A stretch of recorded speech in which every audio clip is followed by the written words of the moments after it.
Okay. Oh, And definitely, you can. I'm here today with Dan Connor to talk about uh, his most significant trip. First, what wanted to ask you, Dan, a little bit about your background, maybe where you grew up, and something about yourself you like to share.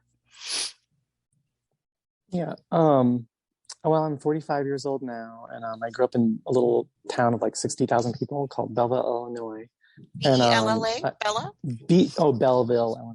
Oh, Belleville. Okay. Yeah. And I've been in St. Louis, so I mean I've traveled a little bit. I used to live in New York City and other parts of Illinois, and I've been in St. Louis now for about 20 years, and I played music professionally for about 15 years prior to COVID.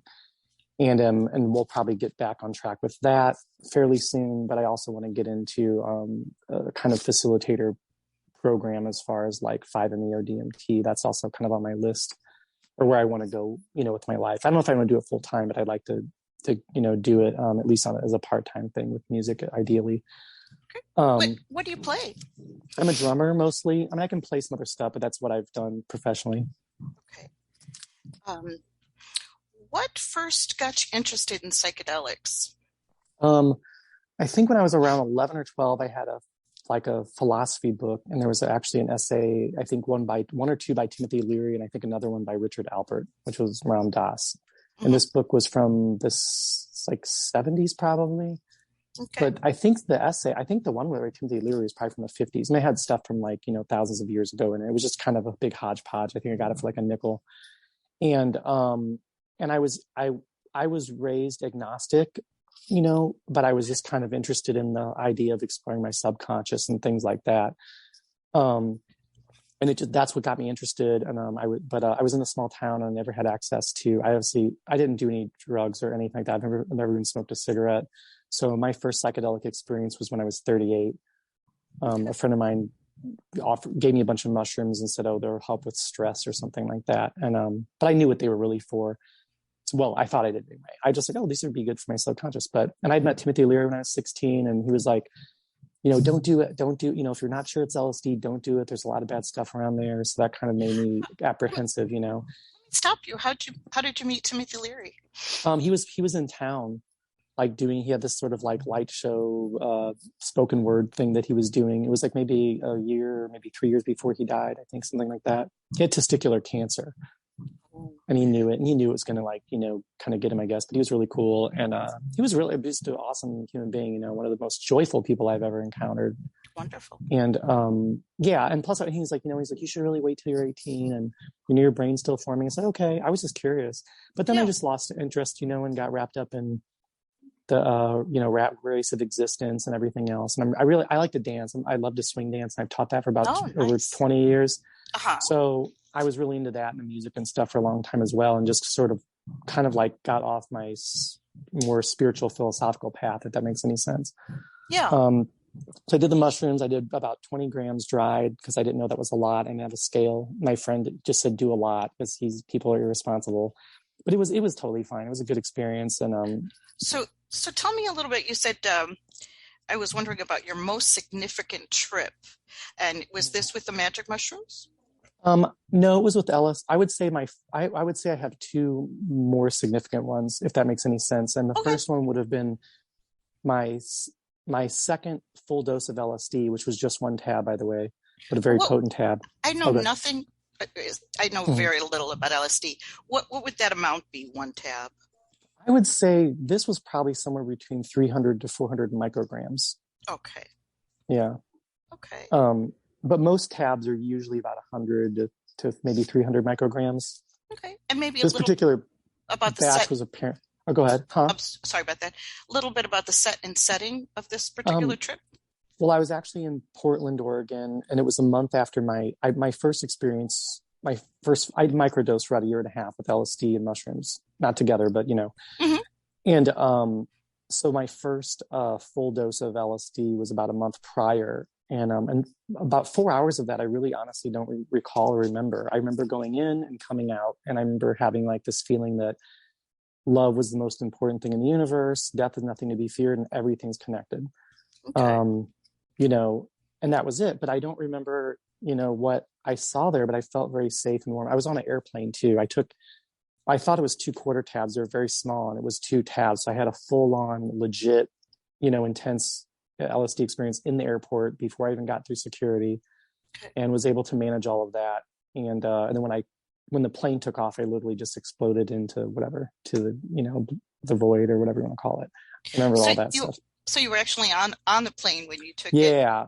Wow. And I would recommend that. I mean, I had a wonderful experience. I would not take any of it back. It was perfect, but I was really lucky and fortunate that I had good in-ear headphones that blocked all the noise, and that I was once it was happening, I thought, oh, okay, shit. I'm like, these are 2 tabs. Oh my god. I'm like, and I also thought, this is LSD. What the fuck was I microdosing for? Yeah. A completely different experience. And I saw everything turn to like almost like primary colors and just melted away. Wow. And it was really we're talking open eye visuals, like extremely intense, but beautiful, just completely magical. And but obviously like having a mindset of just feeling safe. Whatever I remember I was self-talking myself as this coming up, because I know what LSD is really, it always comes up at the same time. It's like very consistent. And if you've ever had it a few times, you'll always know what it is. Yeah. So it's just more, the more you take, the more energizing it is and stuff. But otherwise, it's generally, a 12-hour experience, and you're going to peak at 2 hours, and it's like a slow, but this was more intense than like a half tab, which I had done maybe like 3 different times in my life. Okay. And, but anyway, I remember thinking, okay, you know what, even if I get arrested or whatever happens, it's going to be okay. Everything's going to be fine. I'm not going to freak. I'm not going to have a bad trip. I'm going to enjoy every bit of this, no matter what unfolds. And I also thought to myself too, like, don't take off your clothes and don't dance too much, because that's what I wanted to do. And I'm normally not like an exhibitionist person, but I was like, why do I have these clothes on? Why aren't people dancing? I wanted to get out. Nice. I just wanted to go outside. It was a sunny day. I just wanted to go outside in the field. I'm like, why am I in this fucking airport? I just want to go outside, get in the field, take my clothes off, and dance and melt into the earth, Nice. Which is something I never normally feel or think, but it was very predominant at the time. But nice. Anyway, I was there, and I I actually thought I went to the bathroom in my pants because I was sweating, and because your body's so sensitive on like LSD, I was like, okay, I'm gonna go to the bathroom and take my shorts off. I was sure of it, and I had these tight leopard print pants on, so I look like I'm on drugs. And I remember getting in the bathroom, and I took my pants down. I'm like, oh my god, I didn't, and I was like, yes, and it was like this victory, So I walked out of the bathroom extremely excited and happy. Like I was just like, and I'm telling people how beautiful they are and all this kind of shit. I'm like, nice. I love your eyes, and all this. Like, would you say that people thought you were just a really happy person? Yeah, they probably thought I was gay. I'm pretty sure. They were giving me that look like, oh, he's definitely gay. And that's okay. I mean, I'm not, but I don't care. I'm a little gay, I guess. Nice. I mean, and then later on in my life too, later on I thought, you know what, I can be like that every day. That is my more authentic self, is to be that way. And I was like that when I was young, but I lived in a bad neighborhood, and you can't do that everybody, because there's like, not unsavory people. So for this trip, it seems like you integrated it into your life by just saying, I could do this, I could feel this or think this anytime. That's nice. Yeah. That's nice. That's like that. When I did that, regardless of being on LSD, is like I'm in my most resonant, happy self, Sure. And that's really like, there's nothing to be afraid of. And if people don't resonate with it, that's okay too. Some people are just sticking the muds, and they're just gonna be like, oh, that person's happy. It's like sort of like when you're with people and they're like, ew, gross, those people are kissing over there, or they're holding hands. I'm like, what is wrong with you? What the fuck? That didn't make any sense. When happiness is annoying, we're in trouble. Yeah, it's true. And I'm not a hater, Yeah, it's supposed to be contagious. Do you have any were you listening to any music at the time when you were on the plane? Actually, I've been listening to a lot of old music prior to maybe like a few years before I got into psychedelics, and because I played like vintage jazz and blues, like 20s to 50s music a lot.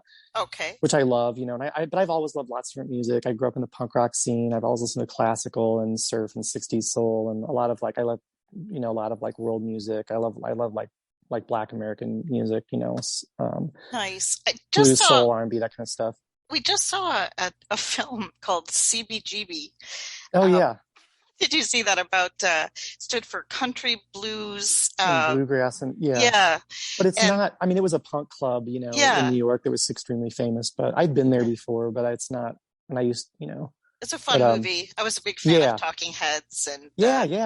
I love that early like 70s like Y- early 70s, early 80s, kind of like, it was really, because it wasn't that hard, aggressive stuff yet. It was just really new and different. So Yeah. for me, I was always philosophically aligned more with the punk rock DIY movement, not so much the anger part of it. But I Right. played in some punk and hardcore bands and experimental music and stuff. But generally, anyway, at some point after high school and stuff, I was just like, man, I'm just not into this stuff anymore. I gave away all my records and tapes and stuff to kids in the neighborhood, and like Hmm. lots, because I had a lot of music and stuff. But I do like things that feel good, which is why I was always drawn to old jazz and blues and R&B and soul music and all that kind of stuff. Like, these things are more harmonious, Hmm. and fun. But and dancing, of course.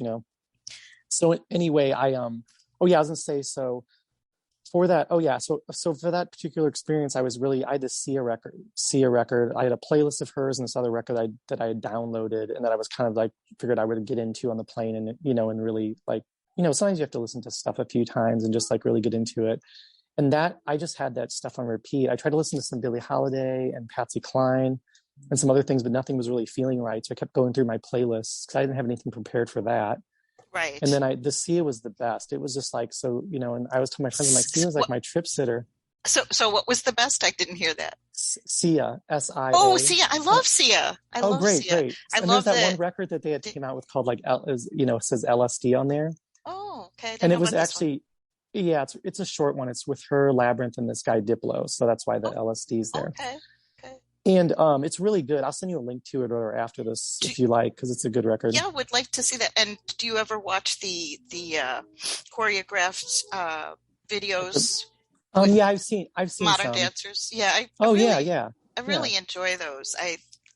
They just touch me for some. I just feel really moved by them. I love watching people dance. I mean, I like a Yeah, lot of me too. like pop lock and kind of like breakdancing kind of stuff. That's still really interesting to me. I don't do that a lot, but I like it. Yeah. It's magical to me because I don't do it. So it's like when I first started swing dancing, throwing people around, I was like, oh my God, how are they doing all this stuff? But then when you Amazing. do it, it's like not as, I love it still, but it's not as magical to me because I understand the mechanics and I've done it. So Do it's you, it's kind of nice not to know the magic is in the mystery, I guess that's what I was trying to yeah. say. But Did you feel very energized by this trip, oh yeah, yeah, I was like, yeah, on very LSD?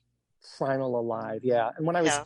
when it was coming when I was coming out of peak, I was flying into the Las Vegas airport, which is a perfect place to go into on LSD because it's all brightly colored and stuff. And but there was really bad turbulence and the plane's Oh, shaking and people were like freaking out and screaming. And at one point I'm like, what's going on? And I took on my headphones. I'm like, oh, and I put those back in because it just sounds awful. yeah. And I could Yeah. see people's blood in their face, like the underneath their skin. Everything was super pretty visually intense, even after my Oh. peak. So I'm like 6 hours in or something. It's like this, And the trip protected you from being afraid on a oh plane, yeah, didn't I was it? like, I didn't care because I just had this resolute, like, I'm like, hey, if I'm gonna die, this is a great way to go down in a plane, a lightning storm. Like, yeah, it'd be My, fun. my And first I could plane. feel there was so much lightning, you could feel it inside the plane, the like the static electricity or whatever. So Nice. I've been in a few storms now, and I actually like it. I've never get scared because what can I do about it? I just Yeah. enjoy the beauty of being in that space. My first plane trip, I went to Mexico. I was 17, and there was turbulence. We had to take you take a smaller plane, like a puddle jumper, I guess they call them, Yeah. and that was Oh yeah, they're like, intense. yeah, you're like, is Yeah, this thing gonna work? Is this that normal? was They're like, yeah, intense. I think that set me up for not being afraid because I thought if yeah, I live through that, I can live through yeah. the rest. I've But been on you're the little amazing because Cessna before. Oh, go ahead. you took LSD on a plane. Yeah, two very potent tabs and it wasn't on like a cartoon. It was on like white paper blotter that wasn't like somebody cut it up by hand, but it was Nice. obviously very, very, very potent. I mean, it felt like, to me now, I'd say it's probably comparable to like 4 tabs of whatever people normally get. It was really intense. But anyway, so a month later, I was in Portland, and I found it was really hard to get LSD and stuff around here. And the original Sure. stuff I had was actually I got it from a friend of mine who, when he went to Portland, he got it from this chemist person there who, made it themselves or whatever, and had like a lab. Hmm. But what, and anyway, so then I finally got a friend of mine I've known for years. I had no idea it was in psychedelics. He's like, oh, hey, I heard, because I would tell people about it. And he's like, oh, I heard you were like microdosing LSD and stuff. And I'm like, oh, yeah. So we started talking. And he's like, oh, if you ever need any, let me, I have some really good LSD. So I said, okay. So I got that from him and had Cat in the Hat printed all over it. And a few times I got stuff that was supposed to be LSD and it wasn't. It was good. It was like some other kind of tryptamine or lisergamide. But I was like, hey guys, this is really good. It's not LSD. I'm just letting you know. Like, it's very nice, but like all I want to do is lay around under covers, But anyway, so I got this and I took 4 or 5 tabs to Portland, Oregon. I had a few days there and then a friend of mine was coming down for about 4 days. So the one day I get up, it's raining like crazy there, like insane. And I'm like, what am I going to do? So I'm like, you know what? I'm going to try this stuff out and see how it goes. I actually brought it to like just to do out in nature originally.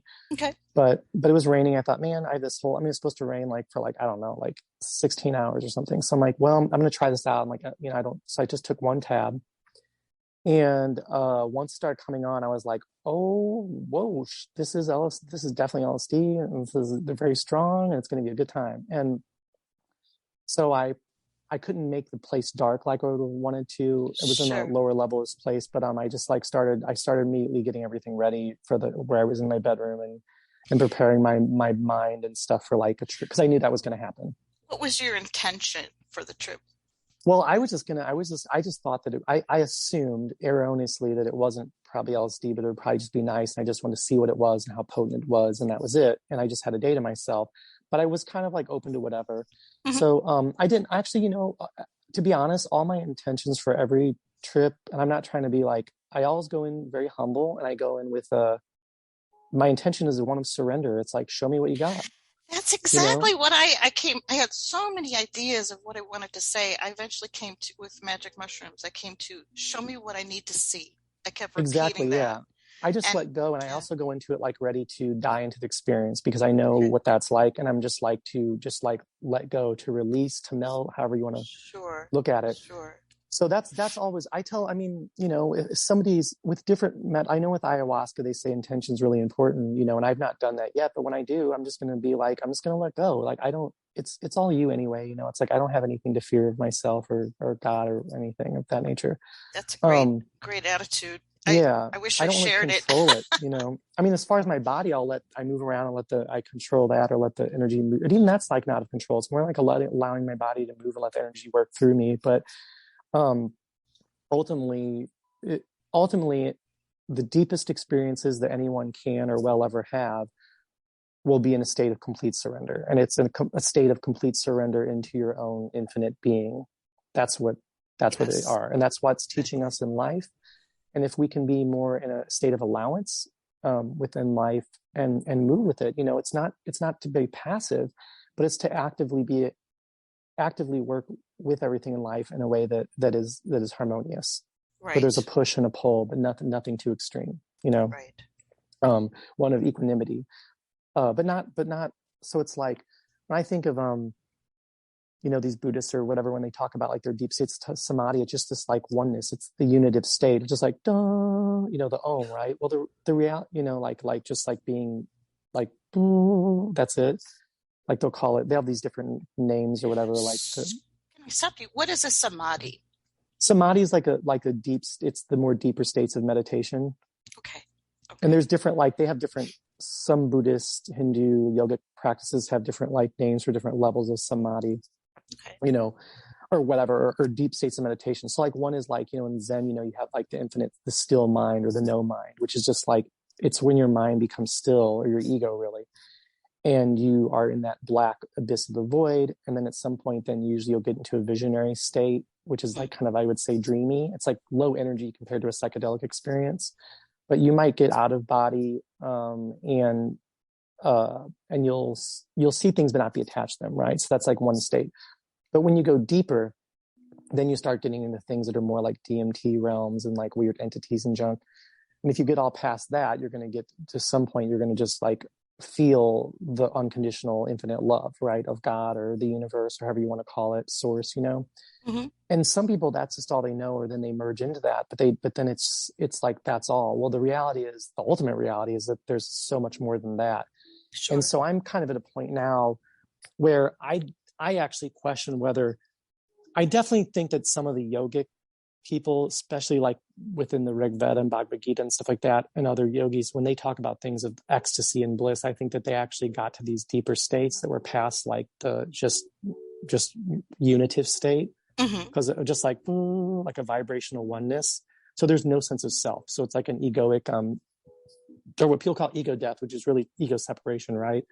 So they have that in a way, but I think that it's not deep enough, because when you have legit pure ego death or ego separation, you fully surrender into that, you become everything at once. And it's way beyond the unitive state, because the universe is itself is simultaneously in a state of complete perfection and harmony and stillness and aliveness all at once. And that's hard to kind of conceptualize. Yes. But it is the most, that makes like just being bathed in unconditional love feel like a nothing. When I first had that, which I did in Portland, I had a 6-hour LSD experience where I saw all of creation and, over and over again, and everything else. And, multitudes of universes being born and being destroyed, but they're not, like just everything. Amazing. And that was the most powerful LSD experience I've ever had, bar none. It was on one tab, and it was about 6 hours of the visionary state, which normally mine would, after that and before, maybe like 3 to 5 hours. But that one was the time when I, at the very end of it, because I felt like there was something, kind of communicating with me and guiding me through it. And I'm just, in pure awareness, right? So I'm kind of out of body. So I'm coming back into my body towards the end, and I was like, wait, I'm like, what? So I think I moved my body up and stretching and just like, holy fuck, And I was like, so then I remember I thought to myself, what are you? And it was just like, I just got crushed with unconditional infinite love. And I wept like in a state of rapture. Like I'd never cried like that before. And it wasn't out of any sadness. It was out of just pure gratitude of being loved like that, And I remember at one point, so then I got in that deeper state again, and I could just feel this energy. I'm like, why me? How me? And it's like, how could I not? And it just like annihilated everything until all that was left was this bright white, like energetic force. And it was trying to be like, see what you are, and it's telling you it's love, which made you weep more. I'm just like, oh my God, it's like, and this went on for like at least a few minutes or so, but it felt, it was pretty intense. I mean, I was wiped out after that. I was like, holy crap. But then after that segued, here it, like, of course, on a trip, it's supposed to rain all day. What happens? The fucking sun comes out. It's insanely beautiful. Everything's like all rainbowy looking because I'm on LSD, but it probably was like that anyway. And then I went walking around, and I'm in Portland, and the plants are super lush. And then now they have these like drops of rain everywhere. The sun's out. It smells delicious in the air. And I'm just going, oh my God, like it's all God, and that was something that for me I was an atheist leaning agnostic, Sure. And so it was kind of like, it was a little bit of a, like, that took me a while to process. I think I thought about that experience probably every day, for probably like at least a good year and a half, Do you think that your friends, family could see the difference in you pre-trip and after? Yeah, maybe not. Like my mom is so oblivious, I think, to just everything around her, she's she's a good person, but she's selfish, she's self-centered. Yeah. And,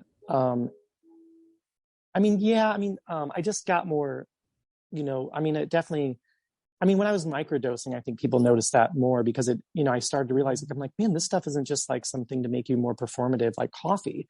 It's making me more, I've already been a pretty compassionate person, but it was increasing all that stuff. Definitely made me more empathic. I'm a lot more resonant to other people's emotions. Like if I have a good friend and they start crying, I'll probably cry too, and it's not like something I can control. I just can't, it's like my body responds that way, even on the phone or something, It opened you up to more emotion. Yeah. And I'm never been somebody to like, I'm not like a typical guy, to like try to like, quell it or whatever. My dad's a big, strong man, but he's very sentimental, and he raised us to be that it was always okay to cry and all that kind of stuff. And yeah, but this stuff opened me up even more. And it made me also realize, like, how, women, most of the women I know and who I resonate with most, they're much more in tune with the world around them. They're much more in tune with their body, their sensuality, and their emotions. And for so long in our culture, we've been putting that down and trying to, oh, it's dumb and bad and they're weak, but that's not the weakness. That's the strength. The Yeah, men are the exactly. ones that are behind evolutionarily, It's because they're still living on like a lower vibrational thing where they're like, we have to compete. Might makes right. And like, oh, we have to be strong and not show emotions. And all they're doing is deadening themselves to the beauty of the human experience. Yeah, But, exactly. you know, You mentioned vibration during the LSD trip.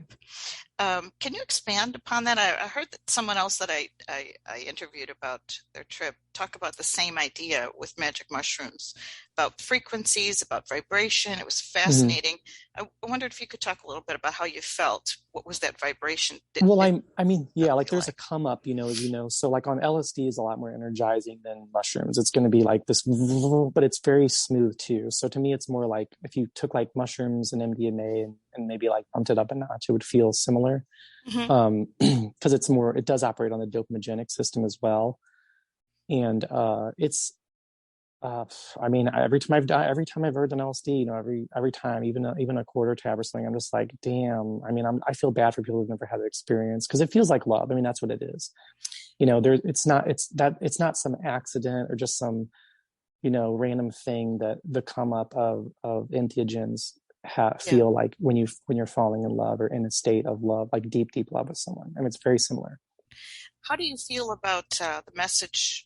You're younger than me, but you probably still heard the messages of LSD can destroy your genes or somehow just change Oh, your it's bullshit. genes and No. give you a bad trip and you might become psychotic. Um, you know, there Yeah. are rare cases, I guess, that people do have issues, but usually they're people who already have an underlying whether They're prone to schizophrenia or schizophrenia. Yeah. yeah. Like, yeah, So all that stuff was propaganda put out in this, right, started putting out in the 60s and 70s and even into the 80s with the Reagan administration. And a lot of that stuff was debunked in the 90s when they did like the Freedom of Information Act. A lot of that was in there too. I mean, they right, specifically said they were afraid of LSD because they knew it was going to break down the capitalist structure and that nobody was going to fight in the wars anymore. And those people which exhibit psychopathic behavior, and I'm talking about Nixon and many other sure, people in positions of power. I'm thinking of Donald Rumsfeld or people like that, sure, Cheney. So they're not like they're not the murderous psychopaths, but they're psychopathic in the way that they have a very a severe lack of capacity for empathy or even in general, and also just their emotionality. These are people that they just don't feel that much. And I Right. don't think they're bad people. They're not wrong. It's more like a predator. You can't get mad at a lion because it runs down its prey and You know, kills them and eats them up. I never They thought they of it. don't know any better. I They never don't they thought of don't it that know. way, but I like the way you put that. Why would you be mad at a predator for being a predator? Yeah. And that's what they are though. They're kind of like, Mhm. I don't think that they're bad people, but you don't let them in your home and you don't let them like start to control resources. Yeah, So, I think right now the best thing we could do for society is start screening for psychopathic behavior traits and then those people would basically not be allowed to be in any position of power because business and government have always been intertwined, whether it's a monarchy or anything else. There has never been a separation. right. And those things affect each other. Businesses Sure. lobby our governments. It's just like, so to me, anybody in those positions of power, they will, because they don't get a deep sense of like satiating aspect of like love or gratitude in life. And so they're always like want more and more and more and more and more. And eventually if they're an emperor and they own everything, they're in power, they're going to start watching people murder each other because it's just titillating to them. Yes, They it's don't, yeah, exactly. animals. I mean, this is why people like to hunt and all this kind of stuff too. This is a psychopathic trait. Yeah, And just the need to dominate is what gives them pleasure because deep down inside, they are completely driven by their ego and the ego needs to be in control. And for it to feel good, it always has to be dominating somebody else. It's a zero sum game, which is what you have in sports, any competitive right. thing. There's Sure. like within art and dance and music and things that are more natural, there's Hmm. never a loss or win. It's beyond all that. It's just expression. But Right. these games and stuff, which obviously we used to do back in the day to like see who was the best hunters and everything else, those are of the past. They're outdated. These are modes of existence that we never needed. We have always been our own worst enemy as a species. We have Right. been our own apex predator, and that's a choice. Never had to happen. When people are like, oh, we have to do this. No, no, no, no. Our whole bodies, we are a symbiotic organism made out of trillions of other organisms that have worked together harmoniously to get along. Now, there's definitely things in there that are fighting every day, to be more fit, whatever. But when you go down, like as far as organisms go on the lower levels, that's just what they do. They're primitive. You know what I mean? So they have little things, they poke each other and like, and they explode and they eat it all up, whatever. And that's just a cycle, part of another cycle of existence. But as things like, basically life has evolved on this very planet to potentiate a more extreme conscious and sensual aspect of itself. That's what we are. We are a product of this planet. We're not going to go any to other planet and live any time right now unless we alter our DNA. That was beautifully said. What you just said earlier. I love that. Do you ever see us as you talked about that? Do you ever see us as being able to integrate psychedelics into our lives and our daily lives in the future? Do you see some kind of hope for that? Okay. I actually think that in the future, as a species, we'll transcend the need for any exogenous stuff, because we produce DMT, NN-DMT and 5-MeO DMT within DMT's in our probably various organs and stuff. It looks like it so far, but it could possibly be being produced in our neurons and getting into other organs as well, because we've taken neurons and they'll produce, it seems like it's being produced in there, we just don't know how. And same with 5-MeO DMT, which is like the most powerful entheogen. And the thing is, I think that these people, I do think that yogic philosophy, so the oldest religious texts we have are like the Rig Veda, and then we have Bhagavad Gita and everything. What they're talking about, quantum physics and stuff, they were far ahead of any other religion, and they're the oldest one. And it's just not religious in this typical sense. And people misunderstand Hinduism and stuff too, with like all the gods and goddesses. Those are just abstract. They're metaphor. It's poetry. The original Hinduism, which is what yogic philosophy and everything is based off of, is non-dual. That God is everything and everyone and all at once, and that's what it's about. So when they talk about Shiva or Shakti, these are aspects of God. That God is like the infinite, multifaceted. That's why all the arms and everything, it can do everything, is everything. I've been fascinated with Hinduism, and you just explained what was confusing to me about that idea. Well, how important are the various gods? They're not. It's poetry. It's metaphor. And a lot of people, just like within Christianity, they don't understand metaphor. And the thing is, all old scripture, like as far as like the Egyptian Book of the Dead or the Bardo Talo, the Buddhist stuff, they're not about actual physically dying. Those are like trip manuals. They're telling you how to navigate the mystical state, How similar do you think that psychedelics in general are to a deep meditative state? Most people, so right now, there's a bunch of centers set up and they've been studying consciousness for quite some time. And right now where they're at is they think that if they can get people to meditate for 8 to 11 hours a day, that'll only take them 15 years instead of 20 to reach these deeper states of samadhi. But the thing is, we're not supposed to meditate our life away. To me, that's like it's ignorant, and it's the dogma, which is patriarchal, that runs through a lot of the Buddhist community and spiritual community. It's interesting when you say, I had a little bit of exposure. My nephew is a Buddhist, and I can't remember the exact name of the sect, but I'll explain they're the only Buddhist sect that proselytizes. Yeah.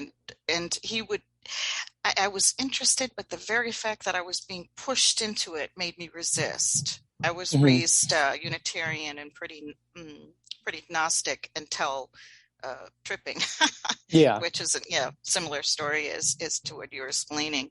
That was kind of interesting to me because I didn't perceive Buddhism as being patriarchal it's not original Buddhism from Siddhartha isn't patriarchal. He was all about like, look, here's this. He's an extension of Hinduist, or what I would consider what is like true yogic philosophy is not just the asanas and everything. It's a science of how to yoga means to yoke, to harness. It's to harness your body, mind, and soul so you can be a better vessel for love or for God or however you want to look at it, because that's what you are. That's what's running through you. And it's just part of the game of the human experience. It's like a game that's been made up just for the fun of it. Because if you are the only entity that exists at all and you're perfect in every way, and you can just do whatever the hell you want, it doesn't matter, then you're going to play and have a good time, because God's natural unfolding is just one of creation. I don't think it's not like a design thing of like, I'm going to sit here and design this. Its very nature is, I would say even that, God is in awe and in love with its own inherent mystery. That's like, and so that's kind of like where I'm at with that stuff. But so within Buddhism, I'm not, and I was reading Buddhism stuff when I was probably between like 11, 18 years old, pretty frequently, you know, but mostly like the original text. So, I mean, of course, you know, probably halfway misinterpreted, but pretty decent. But all that's basically like, here's how not to suffer. You know, it's all laid out, and here's how to like basically how to meditate. It tells you what to do there, you know. And also, he's also saying throughout the whole thing, because basically he never wrote anything down. People are just writing stuff down from his speeches, which happens with a lot of yogis too, because they're just like, I don't give a shit. You know, they're not, well, at that point, when they get to those deeper states, you're just in a pure state of beingness. Mm-hmm. You know, you're walking around kind of like, I would probably equate it to half tripping a little bit, you know? Sure. Yeah. And it's not that you're detached or anything, but the fact that when you can sit with every breath is like beautiful and sacred, you know, to sit there and write it down, you're just like, you've gotten it figured out. And it just doesn't matter anymore. And you realize you're not even trying hard to desperately change or convince anyone. So it's easier to talk about it than it is to probably write. You know, they would get these dissertations, and, you know, this is after his enlightenment and everything. And basically though, he's telling everyone like, look, you know, here's what works for me, but don't take my word for it. You have to, you know, you have to do it for yourself. So it's all experiential, right? So a lot of people, so many, especially Westerners, they just want to read and intellectualize and go into it. They don't actually want to practice Buddhist philosophy, you know, like in a practical sense, in a physical sense. So like, you know, you can't, you're never going to, you're never going to understand Buddhism if you don't practice mindfulness. Right. If you don't practice self-inquiry, you know, like in a very resilient like way, you know, you cannot, it's about not bullshitting yourself and about the reality of actually not just realizing that you're not your ego per se, but that your ego is not a bad thing. It's like your friend, and and yoga it's about training the ego to better, because we need the ego for our sense of separateness. That is the gift that we've given ourselves, or a gift from God, is the ego. But it's the game of it though, is to train your ego to be okay with everything that is too, because it is an aspect of creation. That's such a marvelous way to put that. How to balance the need to live in the quote real world and work and do what you need to do, but also to reflect. And I like to think that I like to meditate by walking. I like a walking meditation. Yeah, same here. I'm a walking meditator. That's as well. Right. As well as traditional I do method, seated, seated or laying down. But I find that I get totally in sync with everything around me, the birds and the squirrels, and I tune out the city sounds and I focus on the I do. Sometimes I wear earplugs. I'm a musician. My hearing's like pretty sensitive. So I use in-ear headphones or earplugs sometimes. Otherwise and at this point I live in a city, like you can, you know, whatever. Okay. But at this point, I want to just be outside of a city, because I'm still very much into culture and things. But I mean, I appreciate the serenity of being outside of the city at this point. Like all the cars and stuff, this is insane to me. You mentioned another time that we spoke or chatted that you were considering moving to Kansas. Oh no, to Eureka Springs, Arkansas. Arkansas. I am so sorry. Yeah, it's okay. No, Arkansas. So I'm doing that, like probably towards like you know, May or April, May, somewhere within that time frame. That's my plan. So a little more rural where you'll be going. Yeah, I mean, I'll be right by this downtown area, but there's all this nature there, and it's very quiet. It's a town of like 2,200 people.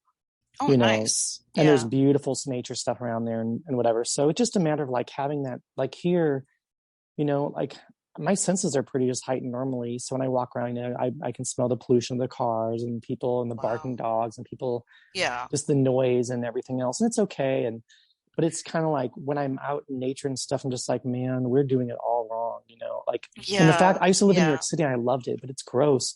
And when I came back to the Midwest for a wedding, I remember like, everything's so bright here. And I used to walk in the park every day in Central Park, but like, you know, it's actually good for your body from a neuroscience aspect too, just to see all the variety that is in nature.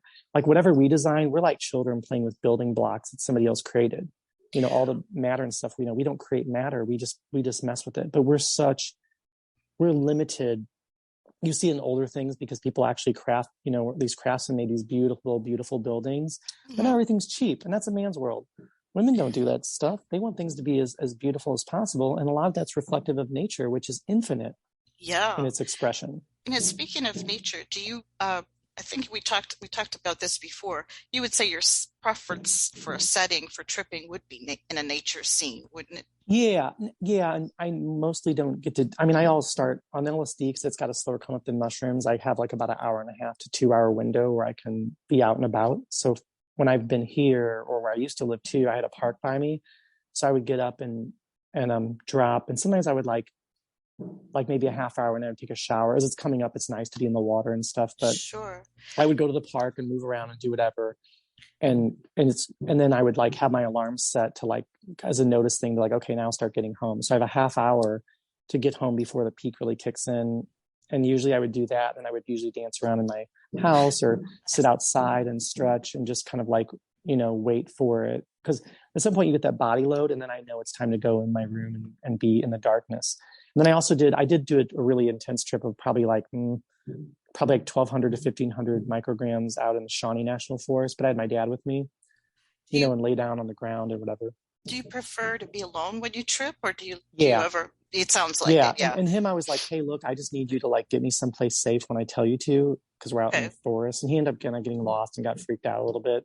I think he just got nervous because I was in this state. He And felt maybe so, a sense of responsibility for you.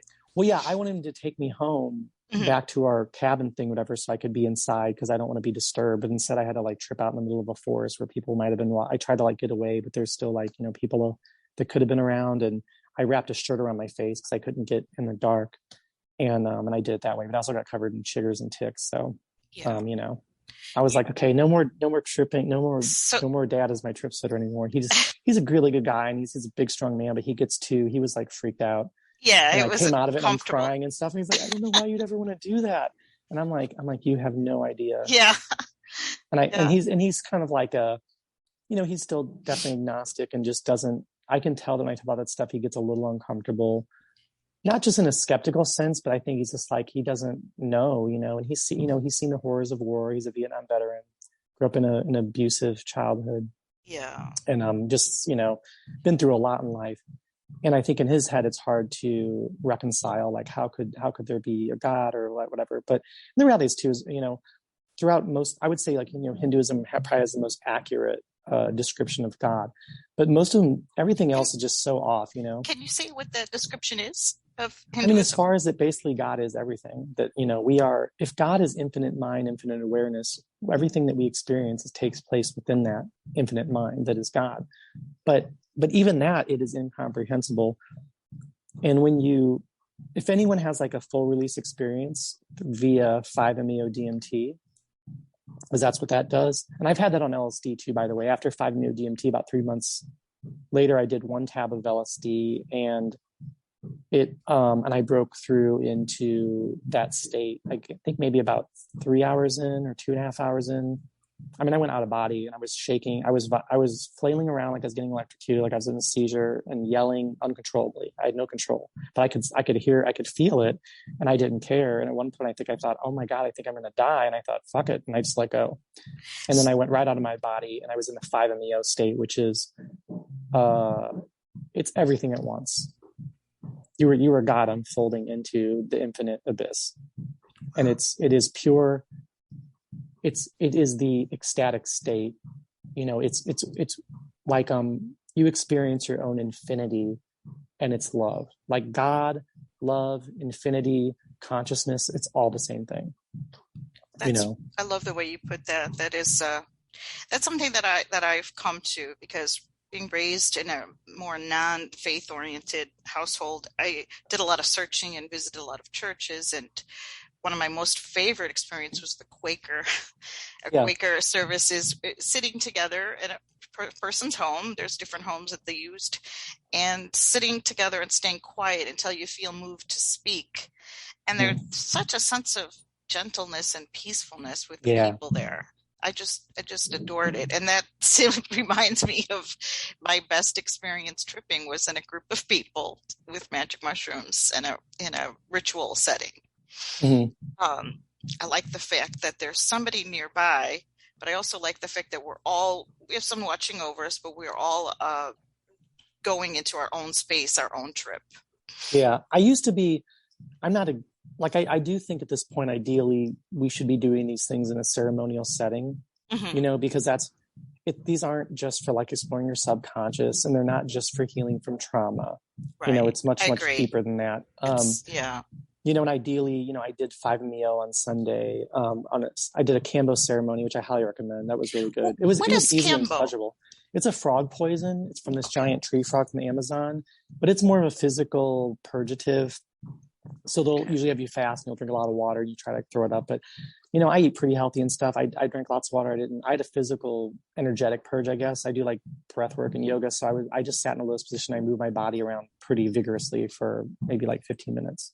Okay. And breathing too. I was doing some breath holds and I just did whatever felt right. I had my eyes closed the entire time. And I was able to work with this like just massive, warm, like vibrational energy. Like it was like I could feel it everywhere in my head. But I wasn't scared of it. I thought I was going to actually trip twice. There was 2 waves of it because he kind of applied more of the poison. Right. You immediately absorb it in your lymphatic system is how it works. So they do these little burns and then they rub the poison in there.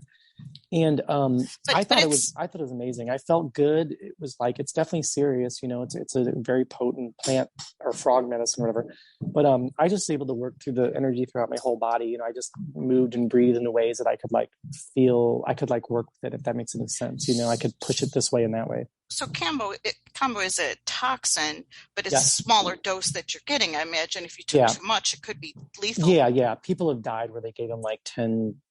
I had 4 little dots, when he rubbed it in there. At one point he took it off because he said my knuckles were purple. And I felt great. I felt very much in control, fine. My heart rate, I kept at a good level the whole time. You're aware of it. I know a lot of people, their heart rate gets really up. I didn't get any of that. But I also was like, there's yogic breathing stuff you do to like calm down or upregulate your nervous system. So I just did whatever felt right. Maybe because you have this experience with yoga, breath work, meditating, you were more prepared. Would you suggest that to someone who's a novice that they should perhaps wait and learn a little bit more before they would try it? I think ideally before ideally we should all be doing like, understand at least prana, like any kind of like breath practices in regards to yogic practice. We should all do that. And it's because yoga is not just about, it's good for the body, obviously, but it prepares the body for meditation, and seated meditation prepares the body for the mystical state. That's what that is. You're not supposed to sit there and just have infinite stillness of mind. You're supposed to go, all that stuff, all the original teaching stuff of meditation is to get out of body and to connect with God. That's what it is. And that's what samadhi, basically is, or whatever, it's a, the pure, it's to connect with source, oneness, that kind of thing. How many psychedelics have you tried? Let me think. So I haven't done ayahuasca. I've done LSA. I've done like MAOIs from the ayahuasca vine and MAOIs from Syrian rue, which kind of potentiate a dream kind of trip. Feels like you're going to go to sleep, and then you have this like maybe an hour to 2 of like a very dreamy, slow trip. So of course that blended with DMT, that was like probably more similar to LSD or something of that nature. So I've done like, let me see, those things. I've done DMT, like vaped DMT. Magic mushrooms? LSD, magic mushrooms. I've done maybe like 6 or 8 varieties or strains of magic mushrooms, because they're all different. They really Do you are. have a favorite? All the ones I've done, I like Golden Teachers the best because they're more energizing. I think if you're trying to go for a really deep mystical trip, something like the penis envies are really great, but I don't really like going into it all like sleepy. They're very, a lot of mushrooms are very like sedating to me. And when I come out, I feel like I'm drunk and like I have a hangover, which I don't like. I never get that from LSD.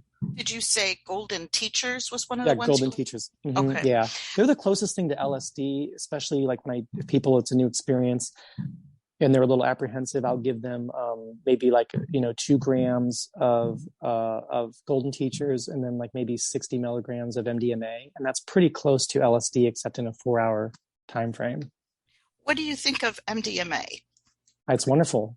I think everyone should do it, and I think that I suggest it to most people because it helps open you up in a very gentle way, and it's a wonderful experience. I believe that we're close to having MDMA legalized for medical use. Yeah, for 2023. Okay. I thought it was going to happen this year, but things got pushed behind because COVID. Yeah, but it was actually probably going to happen. But probably beginning, and actually psilocybin will most likely be legalized for therapeutic use in 2023 as well, is where that's going. That's right. And but also I think more states are going to keep doing decriminalization and everything else. And more cities. Mm-hmm. Yeah. As long as Oregon doesn't have any crazy stuff happen and they keep their stuff like control, it'll be fine. It's a beautiful area out there. Mm-hmm. Advice to other trippers, other psychonauts. What would be your advice about setting? Anything that comes to mind? Music that you'd listen to? I mean, like I used to listen to classical and like some new agey kind of stuff or binaural beats, but at this point I can probably listen to anything. It changes. Like I listened to Sia and had this wonderful experience, and I listened to not Rihanna. Is that right? No, Ariana Grande. One time I listened to this record I never even heard before, but I just came up on Spotify, and I was getting ready to trip, and then it just felt right. So I listened to that on repeat, I think for like 8 hours or something, the whole, and like for me, when I hear music, it's not just the words or anything. I hear the messages come out within the sounds and the tone, everything. It's like, you really feel the music. You really feel the music. Yeah. It becomes a part of you. Yeah. And for me, if I'm doing like a trip, the music's basically there to get me in that state. And when I come back out, because when you actually get like out of body completely, like, or a lot of people confuse that with like ego death or whatever, but it's not. But when you do and get in out of or expanded, consciousness state where you don't feel your body anymore, you don't hear the music either, Yeah. So that time will be just gone. But I usually have in-ears or headphones on. So when I come back in, it just keeps anything from pulling me out. Like, I feel like barking dogs are all, I can't escape in the city lately, but that or like any, loud car stuff or whatever. So I usually have headphones or in-ears to keep me grounded and keep me in that safe space. What would you recommend for beginners, a novice as far as music? As far as music set and, where they would trip? If you have somebody with you and stuff, I think nature is wonderful to come up on the trip, but whenever you need to lay down, you really need to be somewhere safe and undisturbed. So, if you can get that in nature, great. But ideally, we would do these things in Airbnbs or something out in nature, and we would make sure that those feel comfortable. We could maybe keep the room dark. You don't necessarily need to wear an eye mask. But like for me, if I went somewhere, I'd probably bring blackout curtains, that I can like pin up or tape up. Because I don't want anything in my face. I mean, and like when I trip and whatever in those ways, I usually get naked.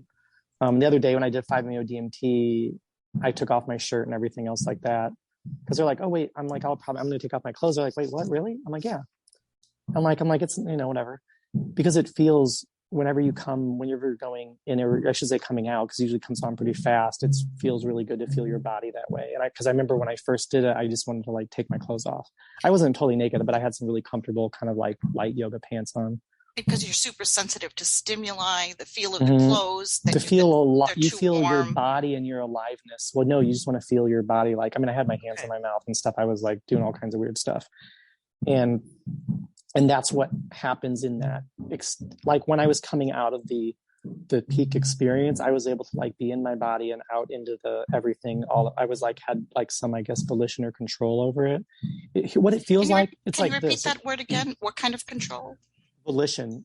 I had like volitional. I could control it, but the difference is like in the 5-MeO state, your God is God. So imagine your body being inhabited by God, and that it can go in and out of it at will, and that's what it feels like. And it is. And when you feel your body, you feel your own creation, the majesty of the human experience all at once in a very sensual way. And it's ecstasy, and there's infinite varieties of ecstasy of the ecstatic state. There's no end to it. You know what I mean? It's never going to be the same. I've had 4 of these experiences now, what is called a full release, experience with that molecule. And I had one earlier. I mean, that day he didn't do enough because I'm like, he used me as like a test thing, to like dose everybody, because I'm really sensitive. So I'm like, if I'm not going to break through on like the full dose, then you need to up it for everybody else, because it's not enough, because I'm really sensitive.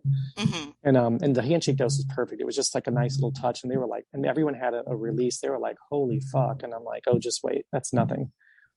Now, go ahead. How do you feel about a lot of people talk about this in the psychedelic space is harm reduction. And you mentioned I'm some big into things. harm reduction. I'm really pro harm reduction. Well, and safe I didn't word that practices. really well. But what would you suggest for people knowing that it is risky? You could get involved with someone who's could abuse you in some way while you're tripping, their guide, that you don't know. What would you suggest? Ideally, I was talking to a facilitator the other day, but I think ideally there would be a male and female facilitator, or whatever somebody wants, that's really up to them. Some females aren't going to feel comfortable if they've been sexually abused by men, then they don't. I think the best thing is to have a female facilitator, at least on the first few. Later on, once they can reconcile these things, it would be okay to, have a male person there, because you don't want them to just constantly avoid that. But ideally, ideally we would be out in nature, it'd be in a ceremonial kind of, churchy, not like Christian church maybe, but some kind of beautiful building that is sacred, that is without image, possibly, because I think that does, what the mosque, like the people, if you look at like a mosque, you've ever done DMT, that's what I'm like, and the acacia bush is all over the place there, right? So like, that's what, when they have those tabernacles and they're burning acacia bush and cannabis and opium and drinking lysergamitic wine beer and ephedra, they're taking the stuff that's in there, like they're creating a trip state. They're creating the setting to like get into the mystical state. I have no doubt about that in the artwork. And I see it all over in other Eastern Asian stuff too. But ideally that kind of space I think would be perfect. Any kind of like big, giant, grand hall, something that feels, sacred or warm or whatever. But I understand the whole like non-image thing, because I think you want to come out, you don't want to see like weird faces twisting around. You just want to see beautiful stuff. Sure. And you don't want anything influencing that. And those mosques, little do most Muslims know, but those mosques are, I think or believe, they were designed to get in the mystical state to facilitate that. But instead, these people are blind. They're sitting there with their heads bowed down to the floor, and they should be laying on their backs, meditating and looking at these beautiful, beautiful ceilings. But it's a patriarchy, and even Muhammad, and there's a lot of beautiful stuff in the Quran, but here's another patriarchal thing. He was somebody who like hated himself. He felt he was never worthy of God. And then he has all these women and stuff too. It's like, this is all just egoic, patriarchal bullshit. All of it. Yeah. Every religion, all of them. That's what scared. Yeah. That's what scares me. Even a lot of Hinduists. Yeah. It scares me with every major religion. It turns me off. And so I tend to keep on wanting to look for something that feels more natural. And I found something. Yeah, I honestly think that these are things that we can find little truths of. It's like a game or kind of like almost like a cosmic joke, but there is no religion. If you're really, as people kind of go down this path, you will see that religion becomes obsolete. It's like the training wheels bike, because people don't know how to actually ride a bicycle anymore. That's a great way to put it. It does make a lot of sense. But they're not perfect though. You can't like ride a training wheel bike like you can a real bicycle. Right. They're limited. So until you take those training wheels off, but that being said, I think that we need to go through and parse all the toxicity out of all the major religions, and then at some other point keep doing that over and over again. And that would be like how real Buddhism is. That's as far as the real true Siddhartha Gautama is, to approach everything. It is science. Religion. Sure.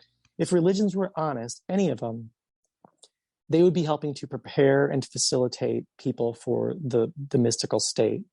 That's what it should be there for, because there's nothing you need, and they took away the real sacraments that women made, which is where witch came from. They vilified females. That's what the early church did, which is what became Catholicism and everything else.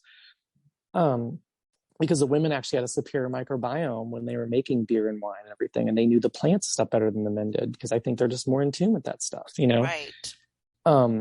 And even to like in Peru, who are all the shamans, they're mostly men. It's also patriarchal. I just see this like I love myself. I'm obviously like a straight white male and stuff, but I see the male, egoic male patriarchal stuff is just so insidious throughout all religions and culture, and it needs to be shed away.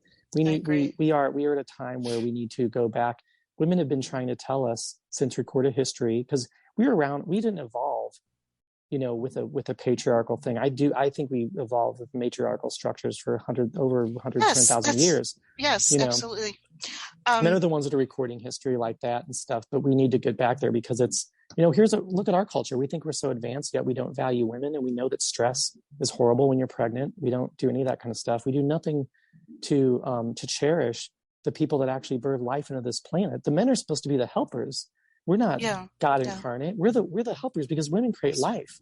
They don't need us. We're not supposed to worship men. We shouldn't worship anybody except each other. Well, that makes sense. It's been fascinating speaking with you, and I wish I didn't have to go, but I do. I want to say once again, it was great to speak with you, Dan. I wish you great adventures further, and I'd love to speak again sometime. All right, sounds great. Okay, you take care now. Bye-bye.